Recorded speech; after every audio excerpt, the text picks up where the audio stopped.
Olá, tudo bem? Vamos dar continuidade à disciplina de Teologia Sistemática. Estamos na aula de número 20. Na semana passada, aula de número 19, finalizamos os nomes de Deus. Vimos como cada nome revela um pouco dos atributos de quem Deus é. Lembrando que nós estamos na parte 2 de Teontologia. Primeira parte, o professor Rafael falou sobre apologética, a defesa da fé. Na segunda fase, nós estamos tratando sobre o ser de Deus. Iniciamos na aula 18 a respeito da Trindade, aula 19 falamos sobre os nomes de Deus e agora na aula 20 nós vamos abordar a criação de Deus. A criação tanto do mundo visível, isto é, aquilo que é palpável, a terra, os seres humanos, quanto o mundo invisível, nos referindo àquilo que é espiritual, com ênfase aos anjos e seres demoníacos também, que tornaram-se demônios. Bom, em primeiro lugar, quando falamos sobre criação, precisamos ponderar que a criação é um ato livre de Deus. Não é um ato que provém de uma necessidade do Senhor. Deus não necessita de nada, Ele não precisa de coisa alguma. Então, a fala de que Deus estava carente e por isso decidiu criar é uma fala que não considera a suficiência de Deus em seu próprio ser. O Pai, Filho e Espírito Santo estão em perfeita harmonia desde a eternidade passada e vivendo em alegria perpétua, porque o Senhor é a própria alegria, o Senhor é o próprio amor.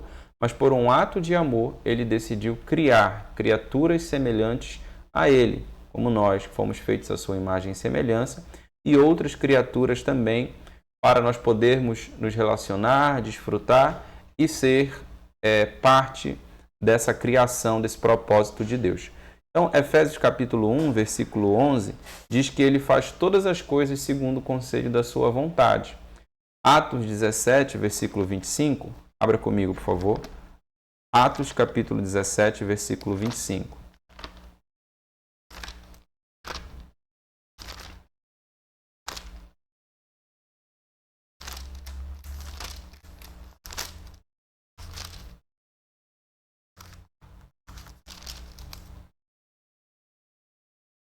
Nem tampouco é servido por mãos de homens, como que necessitando de alguma coisa,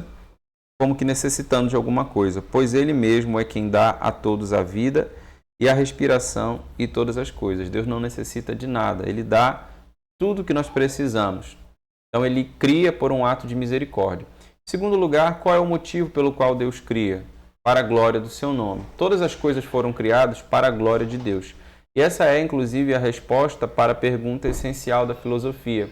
Por que nós existimos? Qual é a razão da minha vida, a razão da minha existência? Dentro da cosmovisão bíblica, nunca esqueça disso. A razão da existência de todo ser humano, de toda a natureza, de toda a criação é uma: a glória de Deus. Então hoje você sabe qual é o propósito da sua vida: glorificar ao Senhor. E quando eu entendo esse propósito e me alegro nesse propósito, eu também me sinto completo na minha existência, porque eu fui criado para a glória de Deus. E somente glorificando a Deus eu encontro satisfação no meu interior. É por isso que muitas pessoas que procuram a sua própria glória acabam encontrando-se no final vazias, porque elas não foram projetadas para a glória, foram projetadas para glorificar ao Senhor. Isaías 43, versículo 7 diz, abra comigo, Isaías 43, versículo 7.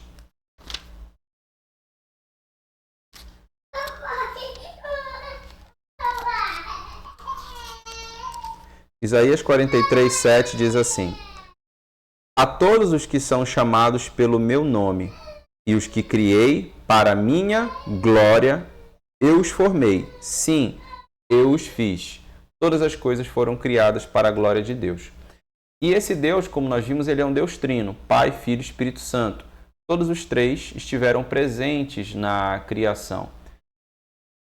Gênesis 1 vai nos informar que no princípio criou Deus os céus e a terra.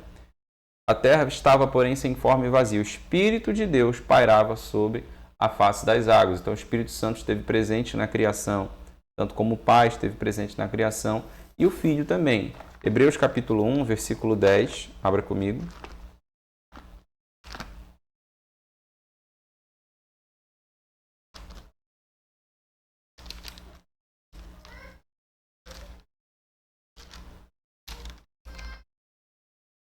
Veja comigo a partir do 8.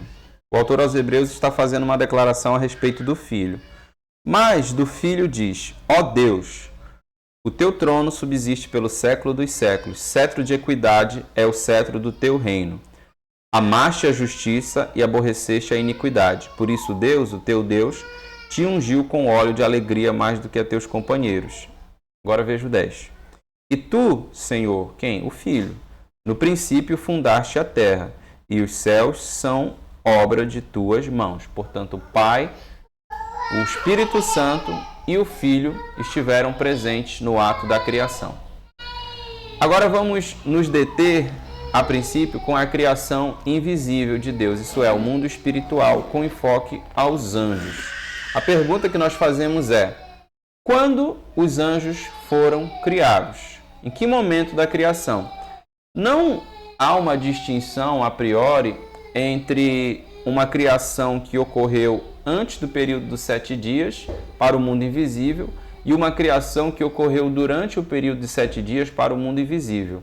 Dentro da leitura bíblica mais natural e tradicional, o que nós percebemos é que tanto o mundo visível quanto o mundo invisível foram criados dentro da narrativa dos 7 dias da criação. Então, muito provavelmente, os anjos estão dentro dessa criação de 7 dias. A palavra fala que Deus criou o exército dos céus. O exército dos céus geralmente é uma menção a anjos dentro da Bíblia hebraica. Então, foram criados por Deus. Os anjos não são seres autônomos, autocriados. Colossenses 1,16 diz que nele foram criadas todas as coisas, quer principados, quer potestades. Isso é uma referência à classe de anjos. E eles devem ter sido criados, é o que nós estamos falando, antes do 7º dia da criação, não no momento distinto. Veja lá, Gênesis 2:1. Gênesis 2:1. Assim os céus e a terra e todo o seu exército, muito provavelmente uma referência ao exército dos céus, os anjos, foram acabados. Pode ser também uma referência a astros, mas pode ser uma referência a anjos. As duas possibilidades são cabíveis dentro desse termo hebraico aqui. Êxodo 20:11.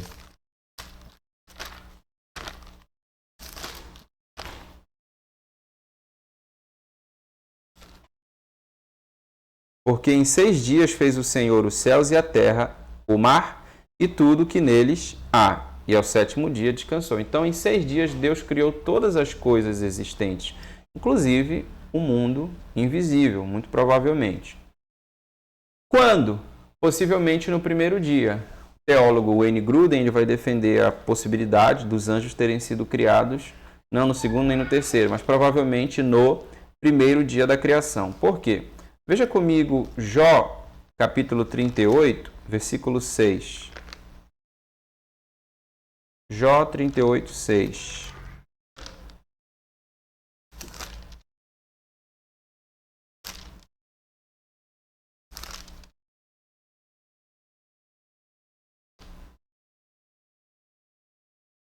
Está falando aqui sobre a criação da terra, né? Do mundo visível. E o que ele diz? Sobre o que estão fundadas as suas bases? Ou quem assentou a sua pedra de esquina? Quando as estrelas d'alva juntas alegremente cantavam e todos os filhos de Deus rejubilavam. Então veja só, ele está dizendo aqui que quando Deus lançou os alicerces do mundo, as estrelas d'alva cantavam e os filhos de Deus rejubilavam. Deus lançou os alicerces do mundo, de acordo com Gênesis capítulo 1, no 1º dia da criação. No princípio criou Deus os céus e a terra porém estava sem forma e vazia. O Espírito de Deus pairava sobre a face das águas e aí inicia-se o processo, vamos dizer, de fundação da terra. O lançamento dos fundamentos da terra. E aqui no versículo 7 é dito que as estrelas d'alva e os filhos de Deus rejubilavam quando Deus lançava esses fundamentos da terra. Filhos de Deus quase sempre é uma menção no Antigo Testamento para anjos. Então, não poderia ser outra coisa. Não poderiam ser seres humanos que ainda não haviam sido criados. Então, filhos de Deus aqui que rejubilam são quem? Os anjos. Quando? No lançamento dos fundamentos da terra. Isso aconteceu muito provavelmente no primeiro dia da criação. Então, provavelmente no primeiro dia da criação, os anjos já estavam ali formados. É importante lembrar que também provavelmente a gente fala muitas coisas dentro do provavelmente, porque quando entramos em aspectos complexos como a criação, não temos como trabalhar com dados absolutos, temos como trabalhar com os dados que a revelação nos traz. Então, muito provavelmente, quando os anjos foram criados, quando a terra foi lançada em seus fundamentos, os anjos já estavam criados no primeiro dia, e o tempo, isso que eu quis dizer, ele não passa da mesma forma para nós, provavelmente, como passa na eternidade. Então, o primeiro dia da criação, quantos anos, quantos milhares, quantas centenas de anos não se passaram dentro do plano eterno? Então, um dia para nós é quantos anos na eternidade, né? Pedro fala que um dia para Deus é como 1000 anos e 1000 anos é como um dia. Então, os anjos foram criados por Deus, devem ter sido criados antes do 7º dia da criação, junto com o restante da criação, não necessariamente na mesma percepção de tempo, e possivelmente dentro do primeiro dia. Como diz Jó, eles rejubilavam quando Deus lançava os alicerces da terra, os fundamentos. Aqui um parêntese a ser feito sobre a teoria da lacuna. Você já deve ter ouvido falar. Teoria da lacuna é uma teoria recente, mas uma teoria muito comum no meio teológico, de que Gênesis capítulo 1, versículo 1 e 2, fala na realidade de uma criação que acontece não em 7 dias literais, mas de um intervalo de bilhões de anos. Como? Versículo 1 diz: no princípio criou Deus os céus e a terra. Versículo 2: e a terra era sem forma e vazia.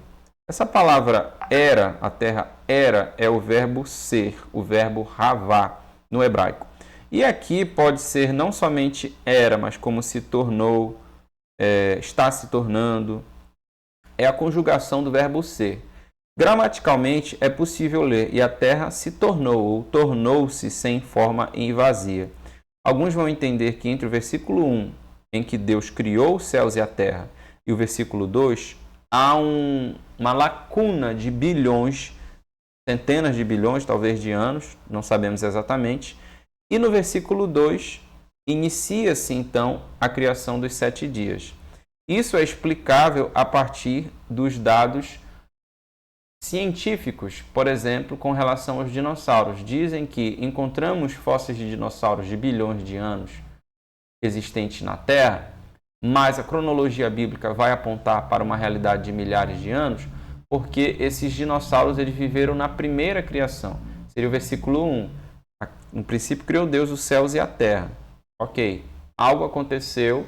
Alguns atribuem a queda de Satanás, que criou uma catástrofe na Terra. Inclusive, foi a posição que a novela Record adotou dentro da novela Gênesis. Você vai ver que Satanás cai, destrói a Terra e etc. E então, a partir do versículo 2, a Terra é recriada. Veja, a Terra se tornou sem forma e vazia, porque algo aconteceu e fez com que ela ficasse assim. Quando encontramos fósseis de dinossauros, nessa visão, tá? Não estou defendendo, estou explicando.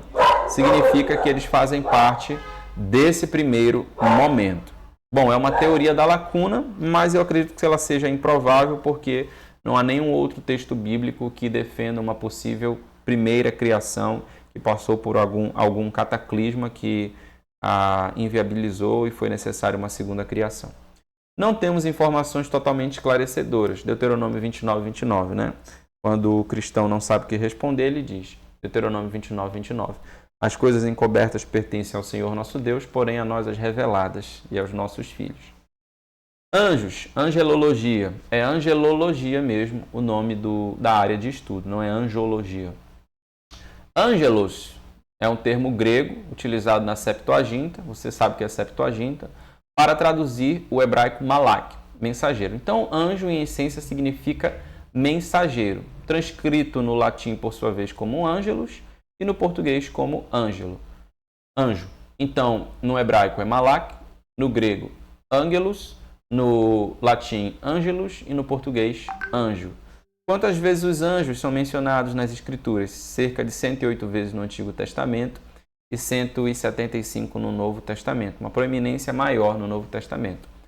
Que nomes os anjos recebem? Não somente anjos, como já falei, filhos de Deus, Jó, santos, espíritos ministradores, Hebreus, vigilantes, Daniel, tronos, soberanias, principados, potestades, poderes. Quantos anjos existem? Número de anjos. São contados aos milhares e dezenas de milhares. Deuteronômio 32:2 diz: Disse, pois, o Senhor veio de Sinai e lhe subiu de Seir. Resplandeceu desde o monte Parã e veio com 10 milhares de santos. À sua direita havia para eles o fogo da lei. Como os anjos se organizam? Há uma hierarquia funcional com relação aos anjos? Existem classes de anjos? Sim. A Bíblia menciona pelo menos duas de forma bem clara, absoluta. São os querubins e os serafins. Querubins, eles geralmente estão relacionados com a guarda da majestade, com o serviço de guarda, vamos colocar assim. Anjos guerreiros, relacionados geralmente com a guarda da majestade e da glória de Deus. São mencionados claramente nas Escrituras. Gênesis 3:24 fala sobre os anjos que foram colocados ao redor do querubim, que foi colocado com uma espada flamejante ao redor do jardim do Éden para guardá-la. Lá em Êxodo 25:18,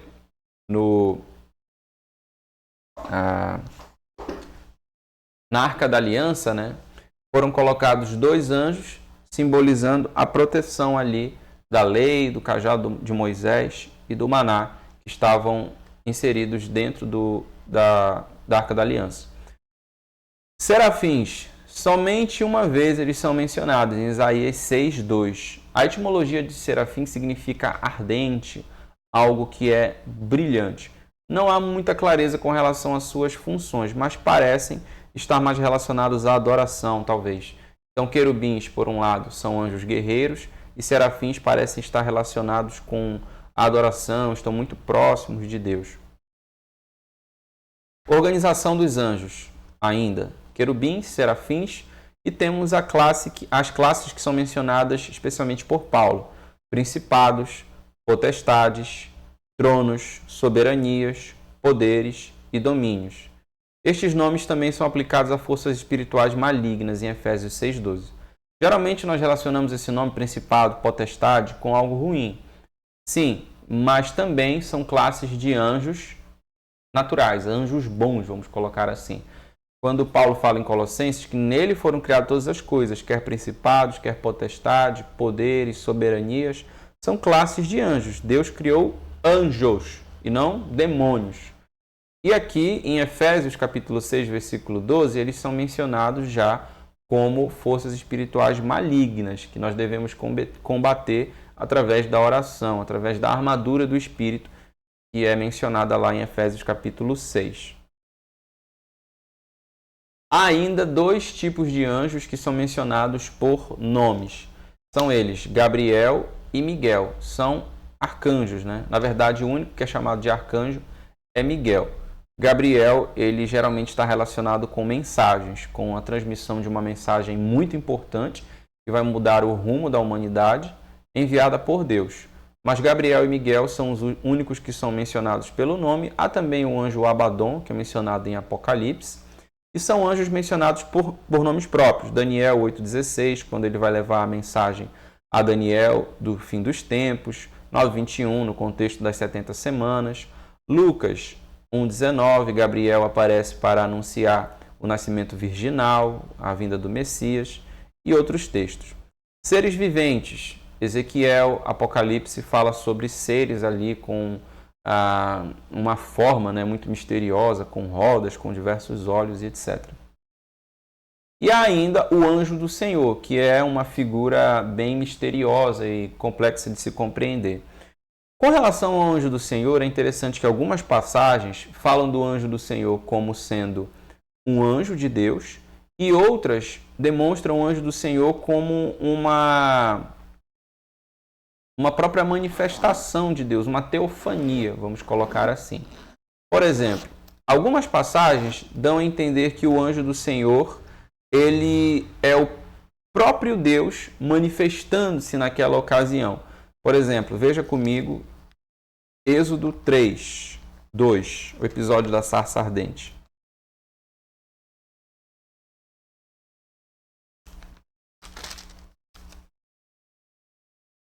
E apareceu-lhe o anjo do Senhor em uma chama de fogo do meio de uma sarça, e olhou, e eis que a sarça ardia no fogo, e a sarça não se consumia. E Moisés disse: agora me virarei para lá e verei esta grande visão, porque a sarça não se queima. E vendo o Senhor que se virava para lá a ver, bradou Deus a ele. Então veja, o anjo do Senhor apareceu em uma chama de fogo no meio de uma sarça, e viu o Senhor que ele se virava para lá para ver, e bradou Deus a ele. Está dando a entender aqui que o anjo do Senhor é o próprio Deus, uma manifestação do próprio Deus. Gênesis capítulo 31, versículo 11.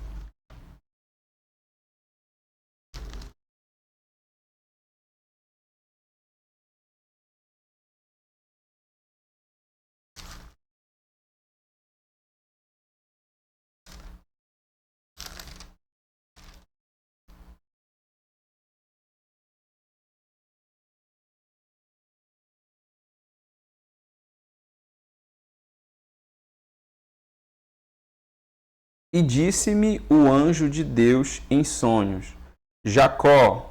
E eu disse: eis-me aqui.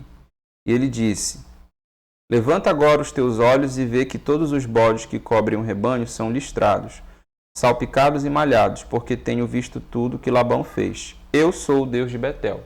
Então, o anjo do Senhor manifestando-se a Jacó e dizendo: eu sou o Deus de Betel.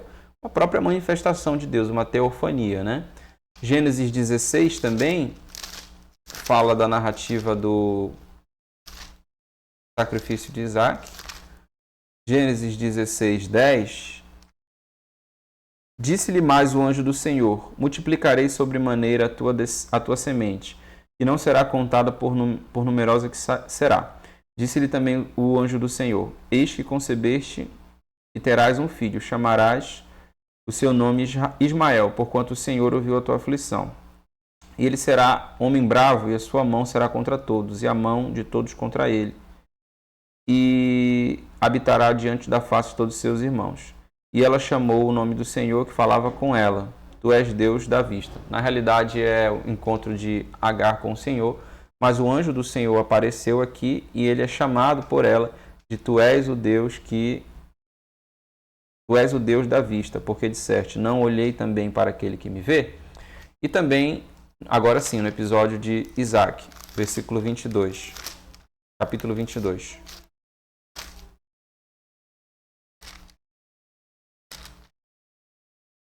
Versículo 12. Então disse: não estendas a tua mão sobre o moço, e não lhe faças nada, porquanto agora eu sei que temes a Deus, e não me negaste o teu filho, teu único filho. Então levantou Abraão os seus olhos e olhou, e eis um carneiro atrás dele, travado pelas suas pontas num mato. E foi Abraão e tomou o carneiro, e ofereceu em holocausto em lugar do seu filho. Chamou Abraão o nome daquele lugar do Senhor proverá, de onde se diz até o dia de hoje: no monte do Senhor proverá.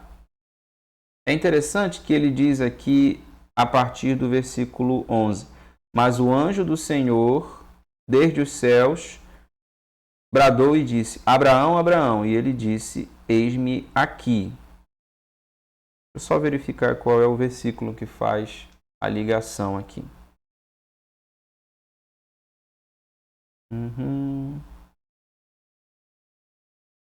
Bom, ele menciona aqui que o anjo do Senhor bradou dos céus no versículo 11, e no versículo 12 ele diz: porquanto sei que temes a Deus e não me negastes o teu filho. Então ele fala dentro de uma linguagem pessoal.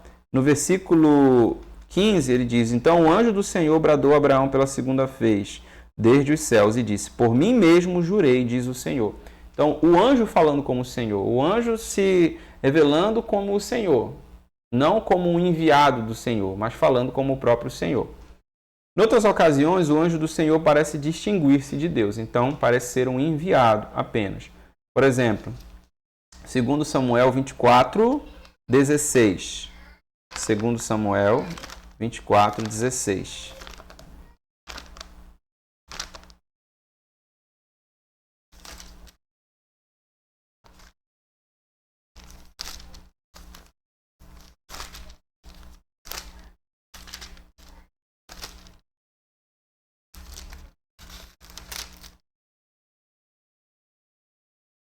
Estendendo, pois, o anjo a sua mão sobre Jerusalém para destruir, o Senhor se arrependeu daquele mal e disse ao anjo que fazia a destruição entre o povo. Então, o anjo aqui, ele foi enviado para fazer a destruição, mas o texto diz claramente, o Senhor se arrependeu daquele mal e disse ao anjo.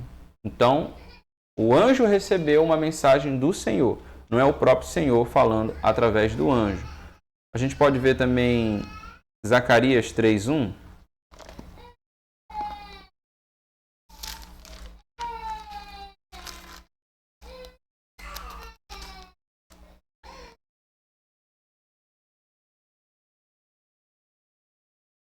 E me mostrou o sumo sacerdote Josué, o qual estava diante do anjo do Senhor, e Satanás estava à sua mão direita para se lhe opor.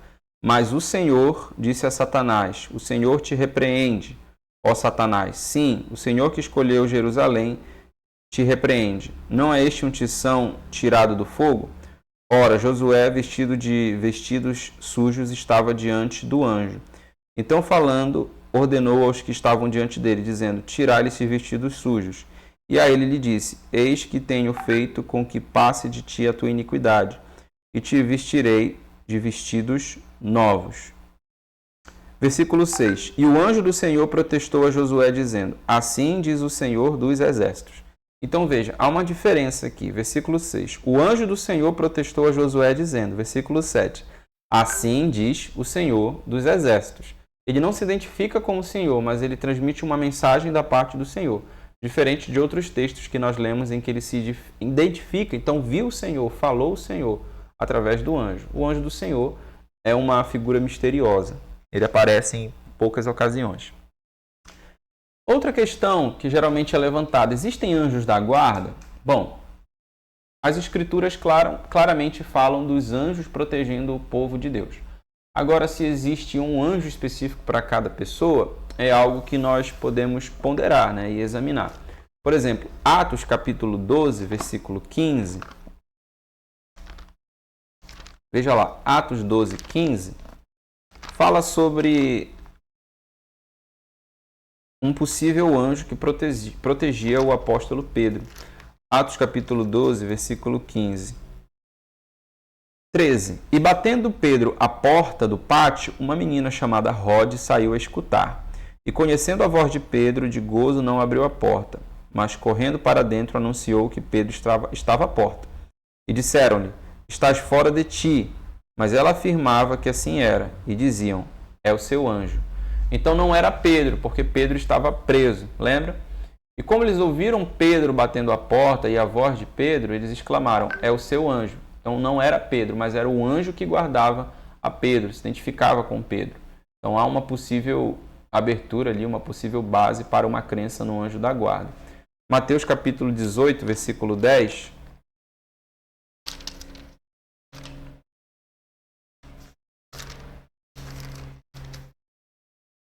Vede, não desprezeis algum desses pequeninos, porque eu vos digo que os seus anjos nos céus sempre veem a face do meu Pai que está nos céus. Então, existem anjos dos pequeninos de acordo com esse texto. É um texto que não traz muita clareza, esses dois textos, mas é possível nós conjecturarmos a respeito disso. Características a respeito dos anjos e das suas personalidades. São seres imortais, são seres com personalidade, vontade, inteligência e sentimentos.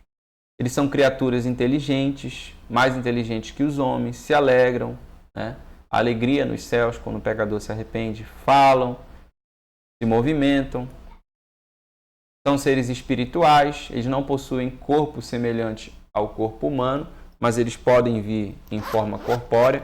Veja lá Lucas 24, 39.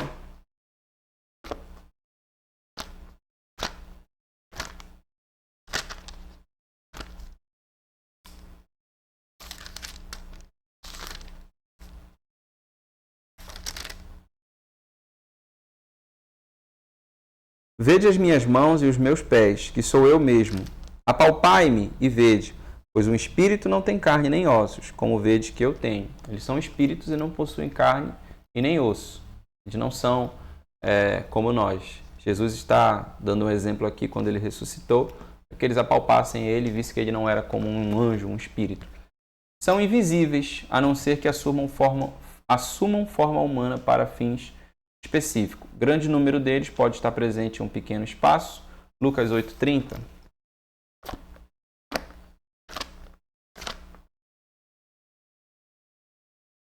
E perguntou-lhe Jesus, dizendo, qual é o teu nome? E ele disse, Legião, porque tinham entrado nele muitos demônios. Considerando a partir da leitura que demônios são anjos caídos, então muitos deles podem estar dentro de uma mesma pessoa, né? Considerando aqui anjos, né? Demônios, perdão.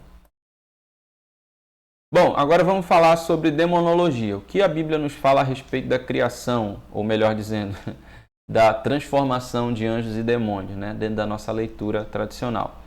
A Bíblia pouco diz a respeito de como os anjos maus passaram a ter o caráter moral que possuem agora, e dá poucas informações sobre a origem deles. Eles são anjos que foram desobedientes a Deus e caíram da sua posição celestial e lutam contra o propósito de Deus para prejudicar o povo eleito. Há dois textos que mencionam uma queda angelical aqui no Novo Testamento. Veja comigo Judas, versículo 6, e 2 Pedro 2,4. São os dois textos fundamentais para embasar uma possível queda. Judas 6. E aos anjos que não guardaram o seu principado, mas deixaram a sua própria habitação, reservou na escuridão e em prisões eternas até ao juízo daquele grande dia. Foi mencionado aqui alguma rebelião, alguma revolta que houve com relação a anjos. Não é bem especificado o motivo, mas é clarificado que houve uma desobediência da parte de anjos. E eles deixaram a sua própria habitação dentro dessa rebelião e Deus os reservou na escuridão em prisões eternas até o juízo daquele grande dia. 2 Pedro 2,4. Porque se Deus não perdoou aos anjos que pecaram, então veja, pecaram, mas havendo-os lançado no inferno, os entregou às cadeias de escuridão, ficando reservados para o juízo. São textos paralelos, né? Anjos que não guardaram a sua habitação em Judas, anjos que pecaram, Deus não os perdoou, mas havendo-os lançado no inferno, os entregou às cadeias da escuridão, ficando reservados para o juízo. Bom, no Antigo Testamento eles são chamados de Shed ou Shair, significa um espírito maligno, significa um demônio literalmente. Quando eles caíram? Quando houve essa queda angelical, conforme mencionado aqui em 2 Pedro e em Judas 6? Willie Gruden vai defender que provavelmente em algum momento entre Gênesis 1:31 e Gênesis 3:1. Porque Gênesis 1:31 diz que viu Deus tudo quanto havia feito e era bom ou muito bom. Porém, Gênesis 3:1 já menciona Satanás como uma serpente, né? Lembra que Apocalipse fala de Satanás como uma antiga serpente. Então, Satanás ali tentando Adão e Eva, ele já não era mais um anjo, já era um demônio. Mas Gênesis 1:31 diz que Deus viu tudo aquilo que ele criou dentro dos 7 dias, dos 6 dias da criação, e disse que era tudo bom, tudo muito bom. Não é muito provável que Deus esteja olhando para toda a sua criação, diz o N. Gruden, inclusive demônios ali presentes, e esteja dizendo que tudo isso era muito bom. É uma leitura dele, uma conjectura que ele faz. Então, provavelmente, entre o fim da criação e o momento de Gênesis 3:1, né, em que o homem e a mulher começam a trabalhar no Jardim do Éden, houve alguma rebelião na eternidade. Lembra, os 7 dias não necessariamente são 7 dias literais no mundo eterno. 7 dias para a gente podem ser quantos milhões, bilhões de anos no mundo sobrenatural. Então aqui em Gênesis 3:1, Lúcifer já é Satanás. Ele é chamado de diabo, o chefe dos demônios, né? É o nome dado pelas escrituras, que significa adversário. E a palavra grega mais comum para ele é diabolos, que significa diabo, adversário, acusador. Outros termos também são usados, tentador, Beuzebu, maligno, Belial, grande dragão, pai da mentira, homicida, o pecador, etc. Ele é considerado como o chefe dos demônios, né? Ele não é todo poderoso. Jó, versículo 1, 10 ao 12, mostra que ele pediu autorização a Deus para poder tentar Satanás. E ele está em oposição contra os planos de Deus, mas ele não é um opositor, vamos colocar assim, à altura de Deus. É muito estranho aquela imagem que você vê nas redes sociais de Satanás de um lado e Deus do outro fazendo uma queda de braço, como se houvesse alguma competição clara ali. Satanás, ele é apenas um ser que está aguardando o seu castigo eterno, e ele sabe disso, mas é como Lutero dizia, Satanás, ele é Satanás de Deus. Ele é como um cachorrinho preso em uma corrente que no momento do propósito de Deus, no momento que chegar o propósito em que Deus irá trazer a cabo o juízo e a glória para os seus santos, ele será destruído. Bom, quais são os textos que falam sobre a origem de Satanás? Existem 2 textos na Bíblia, apenas 2, que dão uma possibilidade de uma possível origem do diabo. Tá? A tradição tem interpretado Isaías 14 e Ezequiel 28 como uma referência profética à queda de Satanás. Pode ser, pode não ser. A Bíblia não dá muita clareza com relação a isso. Nós temos informações gerais, né? Que ele era um anjo e por causa do orgulho ele acabou sendo precipitado, né? À terra, precipitado ao abismo, né? Às profundezas, ao inferno. E hoje ele age como o inimigo do povo de Deus. Mas são 2 textos que trazem ali um possível contexto a Satanás, vai depender da sua leitura. Isaías 14, veja comigo. Então, sempre pense nesses 2 textos. O que a Bíblia fala sobre a origem de Satanás? Só é possível você ter alguma verificação, alguma menção bíblica a partir desses 2 textos. Isaías 14 e Ezequiel 28. Isaías 14 diz assim, a partir do versículo 12. Como caíste do céu, ó estrela da manhã, filha da alva, como foste lançado por terra, tu que debilitavas as nações. E tu dizias no teu coração, eu subirei aos céus, acima das estrelas de Deus exaltarei o meu trono, e no monte da congregação me assentarei, da banda dos lados do norte. Subirei acima das mais altas nuvens e serei semelhante ao Altíssimo. Veja então a possível menção ao orgulho de Satanás, a vaidade, a soberba. E contudo serás levado ao inferno, ao mais profundo abismo. Se te virem, te contemplarão, considerar-te-ão e dirão, é este o varão que fazia estremecer a terra e que fazia tremer os reinos. Bom, aqui o texto ele menciona uma figura que provavelmente foi precipitada do céu, que dizia no seu coração que seria semelhante a Deus, mas acabou sendo derrotado, acabou sendo humilhado. Alguns leem, por causa da linguagem muito forte que ele utiliza aqui, subirei até o mais altos céus, serei semelhante ao Altíssimo, como uma referência a Satanás. Outros leem a partir do contexto histórico do texto. Está fazendo uma referência ao rei da Babilônia, né? Se você verificar aqui, por exemplo, no próprio versículo 16, ele diz, os que te virem te contemplarão e considerar-te-ão e dirão, é este o varão, ou seja, é este o homem que fazia estremecer a terra e fazia tremer os reinos? Então, a priori, o texto ele está falando do rei da Babilônia. Mas dentro de uma linguagem profética, você poderia interpretar a partir de uma linguagem mais simbólica, né? Como uma referência a Satanás. Tanto que o título do texto, versículo 13, é A Ruína da Babilônia, o Livramento de Israel, e ele continua no 14 desenvolvendo a respeito disso, da queda do rei da Babilônia. Pode ser aqui, sim, tem sido interpretado como uma figura de Satanás. Ezequiel capítulo 28.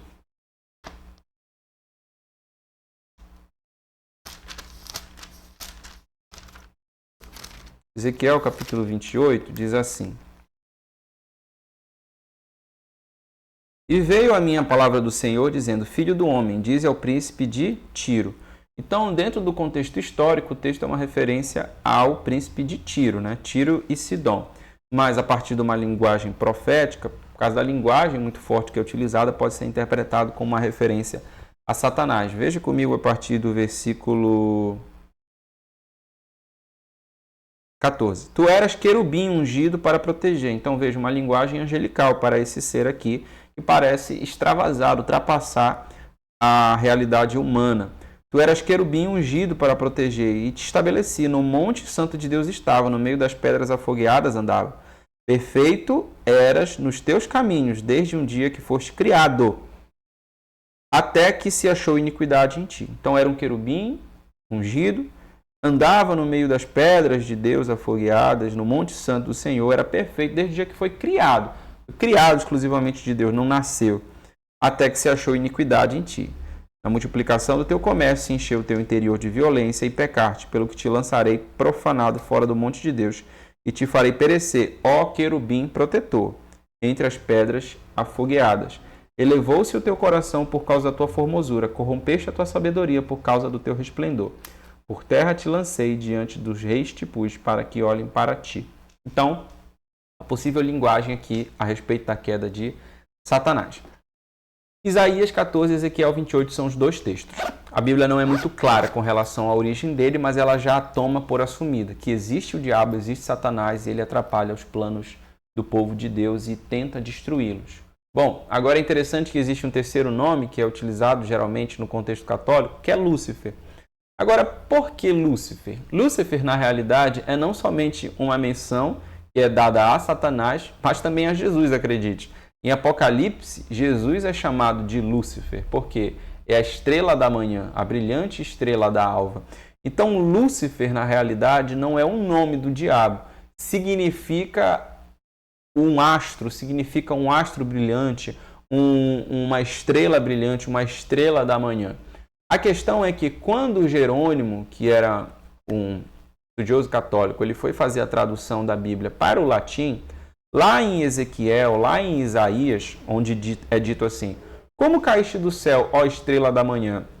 O termo hebraico é boker ou Helel, que significa brilhante, aquele que traz a luz.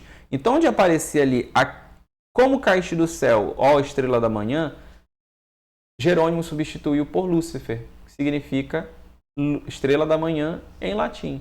Então não é que o nome de Satanás seja Lúcifer, mas uma classificação que é dada a ele, mas que também é dada a Jesus, porque ele é a brilhante estrela da manhã, ele é a verdadeira estrela da manhã.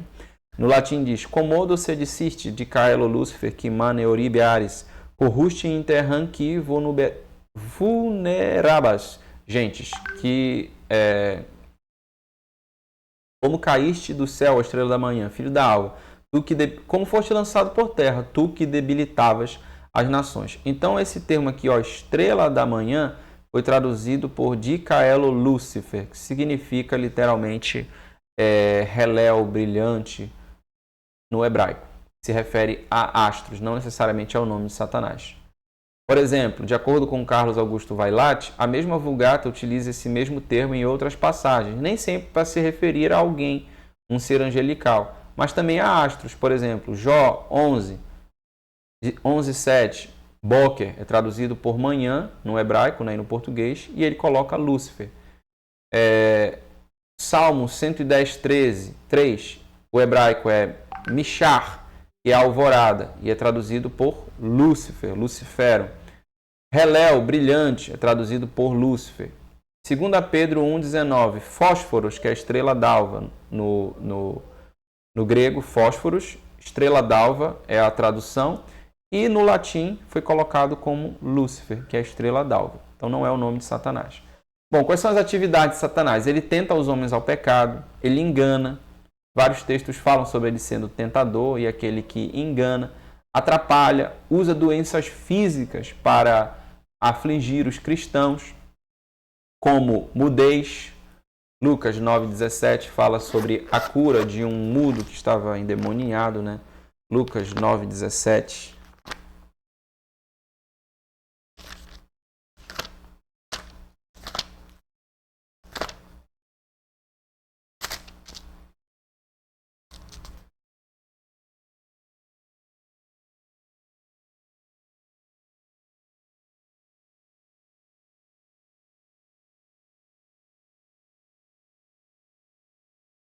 Perdão, é Marcos 9:17.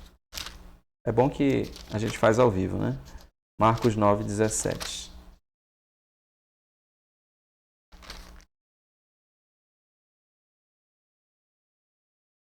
E um da multidão, respondendo, disse: Mestre, trouxe-te o meu filho, que tem um espírito mudo. Então, um espírito maligno, um espírito mudo, que foi infligido por Satanás.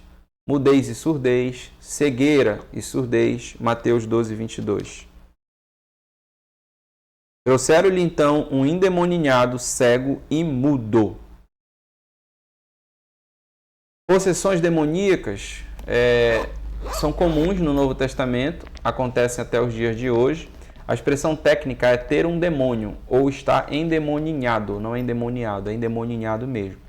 Às vezes encontramos expressões como espíritos imundos ou espíritos malignos. As manifestações dessas possessões demoníacas são variadas, como força incomum. Lembra lá o endemoniado gadareno? Ninguém podia contê-lo, ele rompia os grilhões, as correntes. Atitudes estranhas, não usando roupas ou vivendo entre túmulos ao invés de morar numa casa.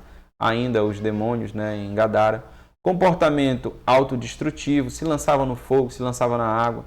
Parece que os demônios eram capazes de falar, provavelmente usando recursos vocais da própria pessoa, quando a pessoa começa a falar a partir dos próprios recursos vocais, mas quem está falando é o demônio. Lembra lá que ele diz: o que queres conosco, filho de Deus? Parece que os demônios, parece que os demônios também podiam habitar em animais, eles são lançados aos porcos, E nem todas as enfermidades, é importante fazer uma distinção, devem ser consideradas como atividades demoníacas. Porém, podem ser. Mas o próprio Evangelho faz essa distinção. Veja lá, Lucas 13:32.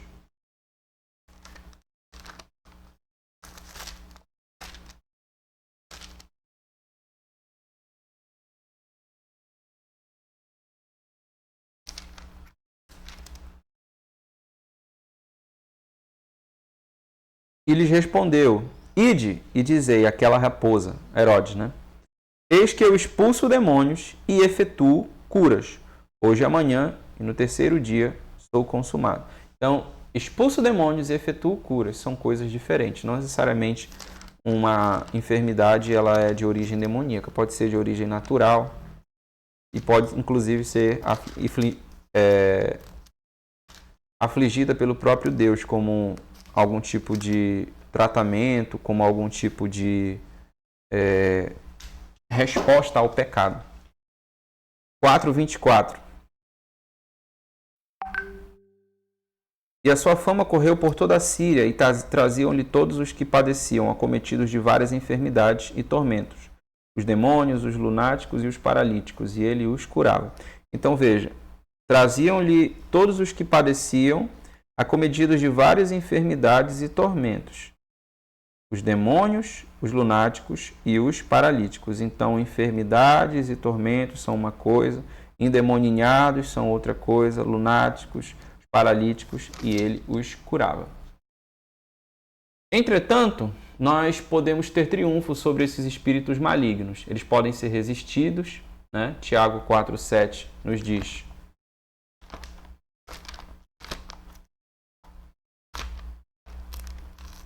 Vá acompanhando aí na sua Bíblia comigo.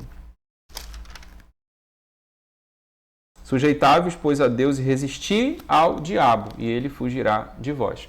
Eles são limitados, precisam da autorização soberana de Deus para agir nas nossas vidas, conforme nos é descrito no capítulo 1 de Jó.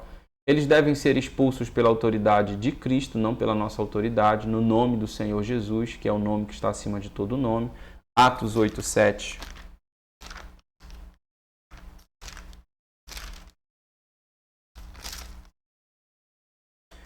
Pois que os espíritos imundos saíam de muitos os que tinham clamado em alta voz, e muitos paralíticos e coxos eram curados. Filipe estava expulsando muitos demônios através do poder de Jesus Cristo. Eles foram derrotados por Cristo e serão completamente destruídos aí no final dos tempos, na consumação dos tempos. Quais são as aplicações práticas que nós podemos trazer para finalizar a nossa aula? Em primeiro lugar, é um consolo e um incentivo saber que há numerosos e poderosos agentes invisíveis à disposição para nos ajudar nas nossas necessidades. Estamos cercados de anjos de Deus, somos protegidos pelos santos do Senhor. De certo modo, os anjos são exemplos para nós. faça-se a tua vontade, assim na terra como é no céu. Eles são obedientes ao Senhor. Então, devemos seguir o exemplo bom que é dado pelos anjos, que a vontade do Senhor deve ser realizada na terra como é realizada no céu. Ficamos alerta quando percebemos que até anjos que estavam perto de Deus sucumbiram à tentação e caíram. Isso é um aviso para nós. Aquele, pois, que está de pé, veja para que não caia. E não devemos adorá-los, em hipótese alguma. Não lhes dirigir oração, não pedir a anjo coisa alguma, nem procurá-los. E tampouco receber qualquer nova revelação de anjo. Quase sempre, seitas surgem a partir de revelação de anjo. Falsas religiões surgem a partir de revelações de anjos. É o caso do próprio islamismo, né, que surgiu a partir da revelação de Gabriel a Maomé. Ou como o caso dos Mormons, né, que o anjo Moroni apareceu ao fundador da religião. Gálatas 1,18 diz que qualquer um que pregar um evangelho diferente desse deve ser considerado anátema. Creio que seja esse texto. Gálatas 1,18. Ou não?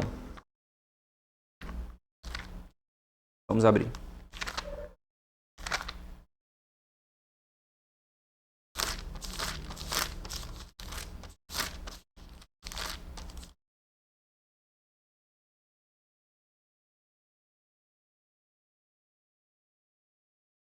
A referência, inclusive, está errada. Não é Gálatas 1,18. Mas o apóstolo Paulo ele diz que Satanás ele pode se travestir de anjo de luz, né, e nos enganar. Então devemos estar atentos. E qualquer um que receber uma revelação diferente daquilo que é ensinado na Escritura deve recusá-la. Por fim, devemos nos guardar dos dois extremos. Não podemos tratar os anjos e demônios com muita leviandade, para não subestimar o perigo que os demônios representam para nós. Entretanto, nós não devemos nos interessar tanto por eles. Procurar anjo, ficar buscando anjo, orar para anjo. Que isso? Nada disso. Nós devemos nos dedicar a buscar, a servir ao Senhor na sua palavra e na oração.